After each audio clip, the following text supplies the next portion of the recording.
In this video, we're going to continue our analysis of detailed process mapping techniques, and in particular, we'll look at swim lane diagrams. The learning objectives are going to be to show some of the benefits of using a swim lane diagram for process improvement, including how the swim lane diagram can be used to help you analyze white space, how a swim lane diagram can be used to help you with collaborative drill down techniques. We'll look at the way swim lane diagrams can help you with stakeholder analysis and analyzing parallel flows.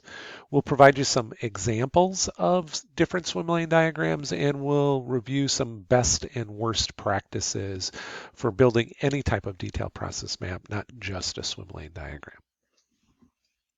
All right, I'm pulling pictures and information from the Business Process Improvement Workbook. And what I want to do before we dive into the details of a swim lane diagram is I want to compare it to a different type of process map that we've talked about.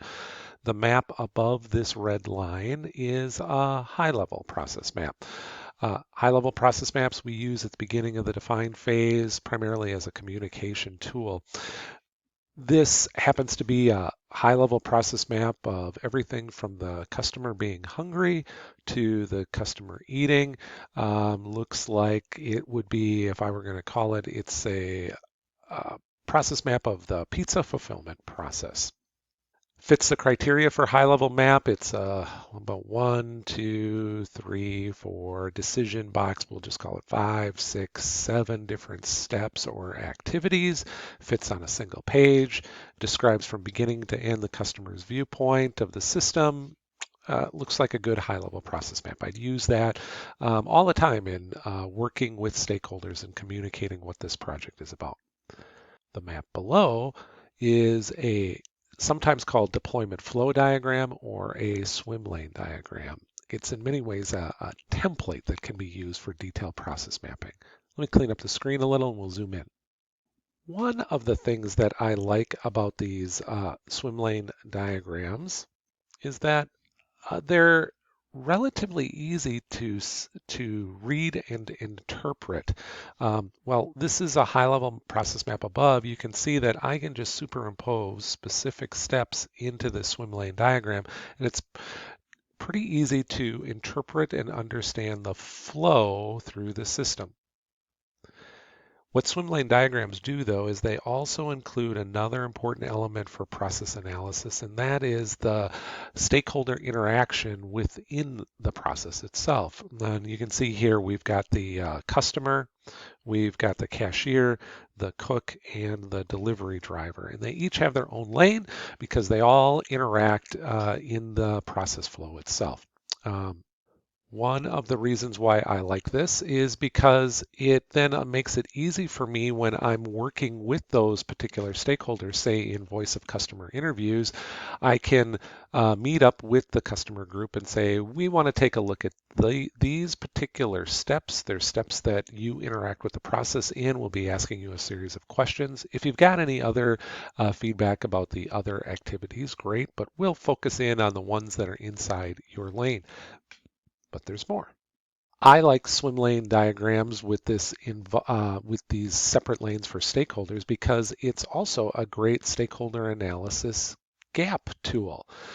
Each of these important stakeholders should have been identified in our stakeholder analysis. And as we identified stakeholders and then prioritized the ones to do interviews for, they probably should have made it to our voice of customer interviews as well. I mean, they actually interact within the process, helping to create the final fulfilled product or fulfilled service request. If they aren't as candidates in our voice of customer interviews, I'll be asking my team members, why not? So it's a great gap analysis tool. But there's more. One of the common occurrences that I see when we send teams out to do stakeholder interviews, voice of customer interviews, is that frequently the activity associated with that stakeholder in the high-level map is described as one box or one big thing. But when we go in and we actually ask those stakeholders to describe the work that they perform, it's a whole bunch of activities. And I'm going to zoom in so that we can see this example play out a little bit more. Originally, when the high-level process map was created, for the cook's activity, we had it as one box called Make the Pizza. But when we went in and actually interviewed the cook, here's what the cook told us. The making of the pizza actually involves a whole bunch of other things. There's the cooking of the pizza, there is the quality check that I perform, there's actually the packaging step that I perform as well. Swim lane diagrams allow us to have an area in the map where we can take this new knowledge and put it easily into the map without modifying upstream or downstream steps that we've included in the map. It's in essence an area where I can put all of this new information I found out about the cook. Why this is helpful is that in an iterative drill down approach towards process mapping, each team member will be responsible for filling out the portions of the map that they were assigned VOC interviews to work on. So when a different team member goes to interview the delivery driver and they find out that they do more than just deliver the pizza, there's a whole bunch of other things that happen. They have a container, a lane that they can put all of those additional steps and activities in. And it doesn't actually mess up the space that is being used for folks that were entering information about the cook or the cashier or the customer. Makes it easy for iterative updates to the map. When we interview a stakeholder group like the cook, frequently they'll provide us with great detail about the activities that happen inside their lane. And that makes sense. That's the type of work that they do. Activities that happen upstream or downstream, they're going to have less familiarity with and probably provide us with less detail. And when they do describe all of the activities they perform in the lane, there will be unique activities as well as handoffs.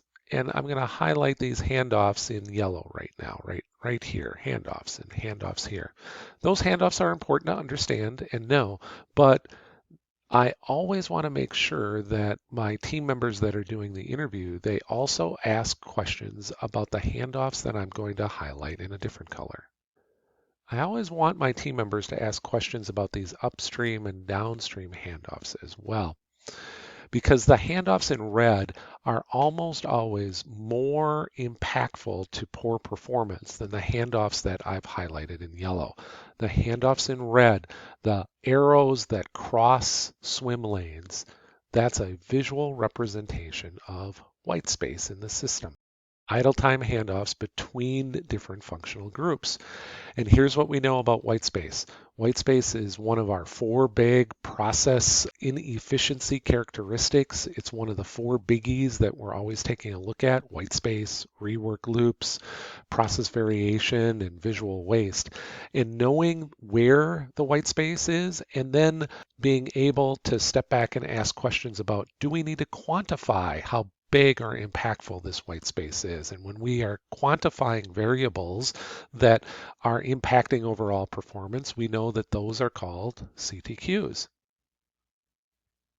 Swim lane diagrams help me to see possible CTQs, and then they can help me in prioritizing which of the CTQs should we go out and actually measure in the measure phase. So in this next example, this is a process map of a capital equipment procurement process. One of the things that I love about swim lane diagrams is that it makes it easy for team members to incorporate a timeline. And at first, this timeline of the time metrics associated with the process, they could be estimates where when we're interviewing this particular stakeholder, the business unit, we ask them, when you perform your activities up here, about how long does it take? They might say, yeah, about 3 weeks. And we can put that down as our estimate. We could go back later in the measure phase and, if important enough, actually measure this phenomena, treat it as a CTQ, and refine that and find out that it's actually 19 19.5 days. But the notion that you're able to include time metrics at the bottom of a swim lane diagram, that gives a lot of insight for team members and process analysts. Be careful though when you decide to use a timeline like this. Here's the trap that can sometimes occur. Timelines are typically drawn to the scale of the steps drawn out, not necessarily drawn out to the actual time elements. So you can see that about 1/3 of the page is spent in these first 21 days of activity. Which, okay, it might then lead team members to go, if we have to focus our limited time and resources on just a few areas for improvement, this 21 days is much bigger than the 6 days or the 15 days of activity that's happening in here or the 5 days that's happening here. But because the timelines are typically drawn to the scale of the actual steps as drawn out, team members can sometimes slip into the trap of not seeing very impactful steps that are just a single box. And so in this example, while 21 days accounts for these 3 steps, 71 days accounts for this very small receive and use step. And I get it.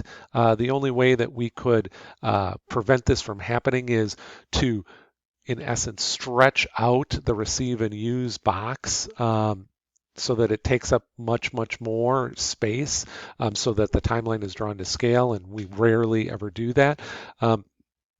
But you could if you wanted to, or you just need to let your team members know that the timelines are not often drawn to scale. There's another concern, though, that I have with this 71-day occurrence. Anytime I see one box, one activity box that represents a significant part of overall processing time or overall lead time in the system, that's a red flag to me that the team probably hasn't gone out and interviewed folks about this or walked this part of the process. This one box is drawn only as one box because we don't have enough knowledge to know that the 71 days isn't one box, it's really 12 or 13 different steps that are going on. This is a red flag to me that we need to go out and observe and understand better what's going on there.